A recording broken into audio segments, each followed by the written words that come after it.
still can't get over like Yeah.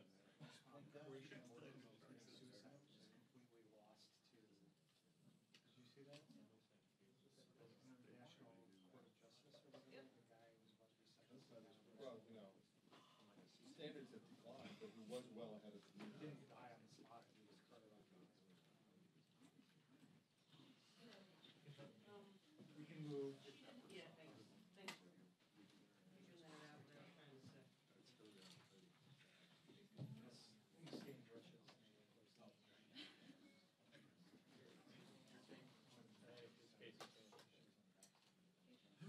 Yes. What all right. No, we are on 5-0.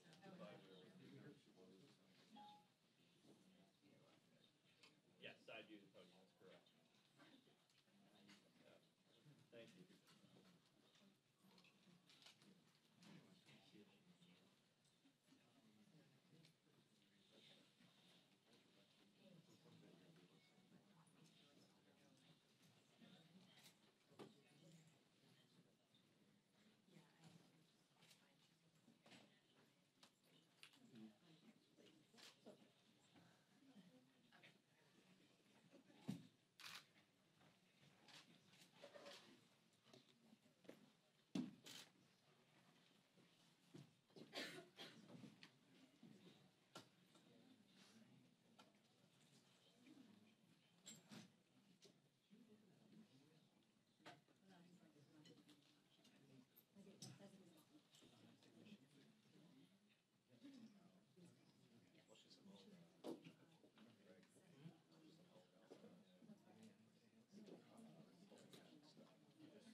Morning, everybody.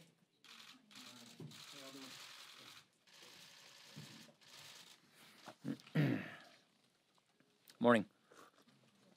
Yesterday, the House acted to mandate anti-harassment and anti-discrimination training for all members and all staff. I want to thank Congresswoman Barbara Comstock and Jackie Spear for authoring this resolution. This is an important step, but it's one step. The Committee on House Administration is going to continue its extensive review of all of our policies and all of our procedures. 1 week from today, the committee will be holding its next hearing on this matter. The purpose of this hearing is to examine the reporting and the settlement process and to look at any reforms that may be needed. As Speaker, I just want to say something about this. This needs to be a workplace where everyone feels safe and respected. No woman should have to endure harassment in any form, in any institution, let alone here in Congress.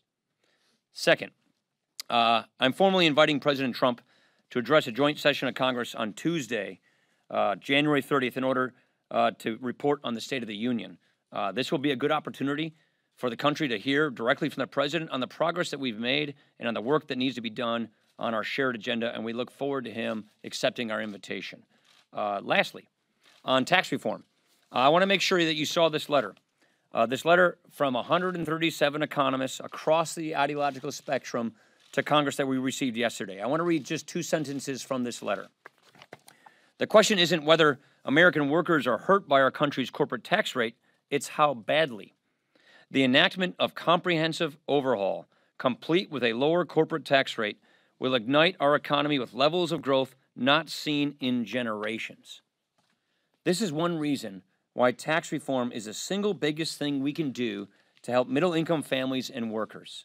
With faster growth, you get bigger paychecks. With faster growth, you get better paying jobs. With faster growth, you get a higher standard of living. Of course, The focus of this plan is on hard-working American families, and that's why we're providing a significant tax relief for them as well. That's the whole purpose of this, to help people who are living paycheck to paycheck not only keep more of their own money in the first place, but to help them make more money and find good, better paying jobs. Tax reform is going to make such a big difference for Americans of all walks of life. We're looking forward to the Senate taking action on their bill. We're enthused and excited that they're on the floor right now working on tax reform. And once they do, as the majority indicated yesterday, we will move to go to conference committee as soon as possible. Questions? Casey. Mr. Speaker, should John Conyers resign to Speaker of the House? And also, can you guarantee tax reform will be passed by the end of the year? So, Marion Brown, is that her name, I think? I heard what she said this morning on NBC. No one should have to go through something like that, let alone here in Congress. So, yes, I think he should resign. I think he should resign immediately. I've just been briefed on the torrent of allegations, and I think he should. Your second question was on tax reform. I'm not a guy who's in the guarantee business because I can only control this side of the Capitol. I am very confident that we can get this done this year. Tomorrow marks 1 week before the December 8th funding deadline. Based on the current state of play, how long do you think a continuing resolution would need to be for a deal to be reached, and at what point would that come together? Well, it would be nice if they show up to meetings. It would be nice that our Democratic leadership counterparts would actually participate in the negotiations that are necessary to not just keep the government open, but to get a cap agreement. I don't know why they decided not to show up for these negotiations. When you negotiate legislation, Congress passes a bill, the president signs it, and that's why Congress and the presidents negotiate legislation. I did it when Bush was president. I did it when Obama was president. Donald Trump's our president. People should show up for negotiations. So I'm getting there. So when they decide not to participate in negotiations, they're hardly in any good place to make any kind of demand, I would say. But we're going to obviously have to have a short-term CR. The duration of that CR, we're in talks with our own members. We're going to be having a conference with our members to go through all of that. So stay tuned on that. I would also like to point out the fact that the House has passed all the appropriation bills. The House passed all 12 appropriation bills in September. So we here in the House, I think for the first time since '04 as a Republican majority, have passed all 12 appropriation bills ahead of the fiscal year deadline. But as you all know, the Senate can filibuster those things. So we will pass a short-term CR that is necessary to keep the government open, to keep talks going. Hopefully people will decide to participate in these talks. And if the Senate Democrats choose to filibuster that, then they will have chosen to shut the government down, something that we do not want to see happen. Andy. Senator Collins claims she has an agreement with Senator McConnell to get the Alexander Murray issue addressed before the end of the year, and she appears to be conditioning her support for tax reform on that. Could you support Alexander Murray under those circumstances? I'm not going to comment on end games with tax reform or conference committee issues. I think the Senate did a very good job of not commenting on our deliberative process while we were processing tax reform. I want to respect their process. I'm not going to comment on their deliberations while they're in the midst of considering tax reform. All of these issues, and I'm sure there's probably another number of other questions about the amendments they're going through today. Those things the Senate's got to work out, and we'll work with the Senate on the end game in the conference committee. I'm not going to comment on any of their deliberations right now. Wong.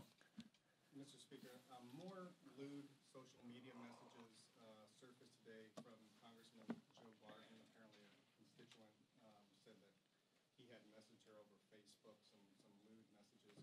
Today? Well, I'll have to get back to you on it. Okay. This is in addition to the photos and the videos. Have you spoken with Mr. Barton, and do you think that he should resign or face any sort of reprimand? I have spoken with him, and I'm going to continue speaking with him. Yeah. Scarf. Or handkerchief. Sorry, Drucker. You got one on there. Yeah, you do.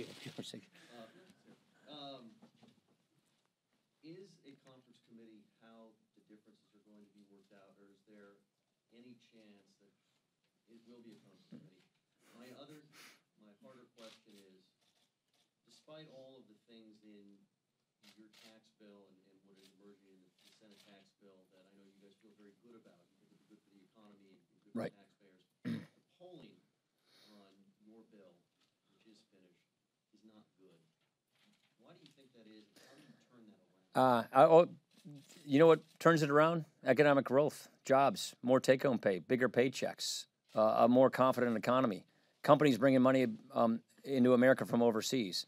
So sure, you can see if people don't actually see a law passing and results occurring, and banter on television and pundits, arguing against each other, are going to be confused. They're going to be misled in certain directions. Results are what matter. We're in the results business here, and that's why getting this done.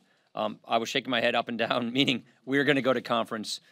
This is such an important piece of legislation. It's generational defining, and you don't skip the legislative process. You go through the regular legislative process, and that means we will be going to a conference committee. Is there any chance you make the tax reform legislation and get it retroactive to this tax year? I'm not going to get into the finer details of the end game in the conference, just like I answered Andy. So you had one back there? Yeah. Yeah, the third disaster aid bill is still being formed. Yep. For appropriators. It sounds like Texas and Florida members and Puerto Rico and USVI really want that moved in December.